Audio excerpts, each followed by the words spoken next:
అబద్ధపు బోధ. లేదు, నేను పరిశీలన చేశాను అన్నాడు.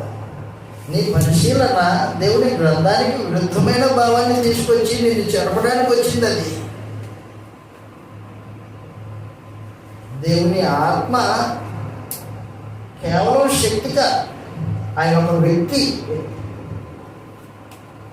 దేవుని ఆత్మ కేవలము శక్తిగా,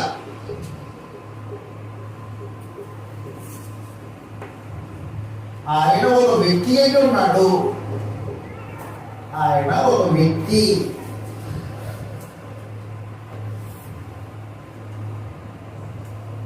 శక్తికి ఆలోచన ఉండదు. శక్తికి ఆలోచన ఉండదు. కరెంటుకి ఆలోచన ఉంటుందా? అరే వీడు మనిషి నన్ను ముట్టుకోవడం వచ్చాడు, వీరికి షాక్ పట్టకూడదు అనుకుంటుందా? నువ్వు మనిషివైనా జరుగుతుంది, జంతువైనా జరుగుతుంది. శక్తికి జ్ఞానం ఉండదు, తెలివి ఉండదు. శక్తి మాట్లాడలేదు, శక్తి కదలలేదు, శక్తి వివేచించలేదు. ఇప్పుడు ఈ పరిశుద్ధాత్మ కేవలం శక్తి అయితే నువ్వేం చెప్తున్నావు అన్నమాట? ఇప్పుడు పరిశుద్ధాత్మకి ఏమి లేదన్నమాట. నువ్వు చెప్పిన ప్రకారంగా వివేచన లేదు, జ్ఞానం లేదు, తెలివి లేదు, సంపేసి స్వభావం, మాట్లాడలేదు.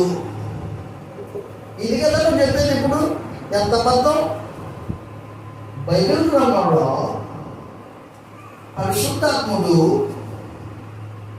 జ్ఞానం కలిగిన వాడై భూమికి కొలతలేశా, వివేచన కలిగిన వాడై సముద్రపు నీళ్లను కొలిచా. సముద్రపు కొలతలను కొలవడం మాత్రమే కాకుండా పర్వతాలను కూడా తోచాడు. వివేచన లేకపోతే చేస్తాడా? ఎంత అజ్ఞానం అంటే అంత అజ్ఞానం.